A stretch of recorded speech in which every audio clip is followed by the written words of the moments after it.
ଏତେ ବଢ଼ିଆ ସୁନ୍ଦର ଶାଗ ହେଇଛି। ଆଜି ସବୁ ତୋଳିକି ନେଇକି ଶାଗ କରିବି, ସବୁ ନେଇକି ଯାଉଛି।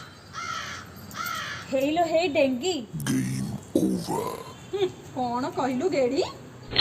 ଘର ଭଡ଼ା ଦେଇଛି ବୋଲି କଣ ତୁ ସବୁ କରିବୁ ନା କ'ଣ? ମୋ ଶାଗ ଗଛରୁ ଶାଗ ତୋଳିବୁ, ସଜନା ଗଛରୁ ସଜନା ଛୁଇଁ ଖାଇବୁ, ଛାତ ଉପରେ ଯାଇକି ଲୁଗା ଶୁଖେଇବୁ, ମୋ ଫୁଲ ତୋଳିବୁ, ମୋ ପାର୍କିଂରେ ଆସି ଗାଡ଼ି ପୁରେଇବୁ, କ'ଣ ସବୁ କରିବୁ?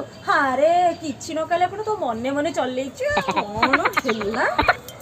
ହେଲୁ ଏଇ ଘର ଭଡ଼ା ତ ମାସକୁ 10,000 ଦେଉଛି। 10,000 ଦେଉଛି ମାନେ ତୋ 10ଟା ଜିନିଷରେ ମୋର ହକ୍ ଅଛି। ତୋ ଶାଗ ତୋଳିବି, ତୋ ଗାଡ଼ି ପାର୍କିଂରେ ଗାଡ଼ି ରଖିବି, ଛାତ ଉପରେ ଲୁଗା ଶୁଖେଇବି, ତୋର ସବୁ କରିବି, ବୁଝିଲୁ?